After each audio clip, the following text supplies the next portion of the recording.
नमस्कार, मेरा नाम डॉक्टर आनंद शाह है। मैं कंसल्टेंट सर्जिकल ऑन्कोलॉजिस्ट हूँ। तो आज हम बात करेंगे सर्वाइकल कैंसर के अवेयरनेस के लिए।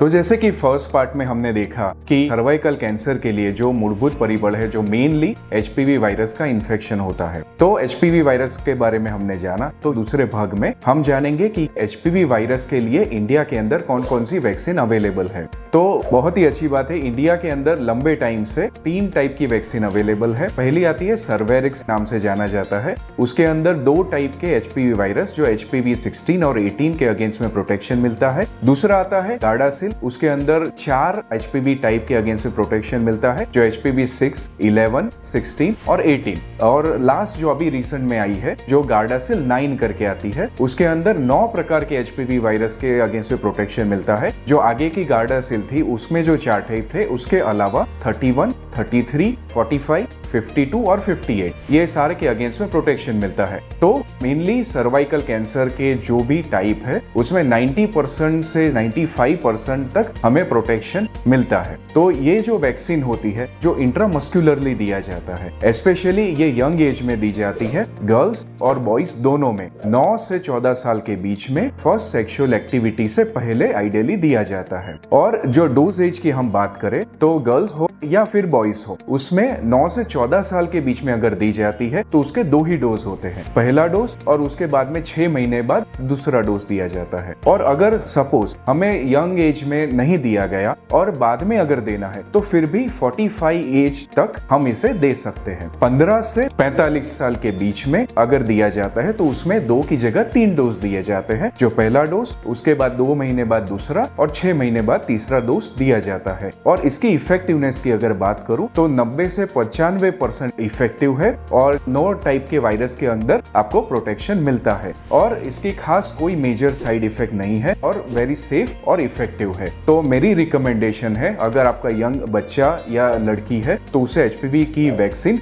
जरूर दे। ये भाग हमने देखा एचपीवी वायरस की जो वैक्सीन है उसके लिए। अभी नेक्स्ट वीडियो में हम जानेंगे कि सर्वाइकल कैंसर के लिए क्या क्या स्क्रीनिंग प्रोटोकॉल्स अवेलेबल है।